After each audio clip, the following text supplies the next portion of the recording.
You are looking at Julian's pronunciation guide, where we look at how to pronounce better some of the most mispronounced words in the world, like this other curious word. But how do you say what you're looking for today?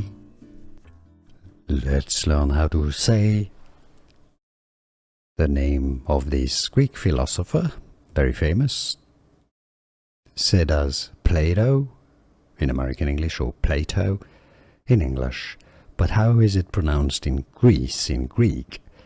Platon. Yes, there's an on sound, which is has a bit of an N.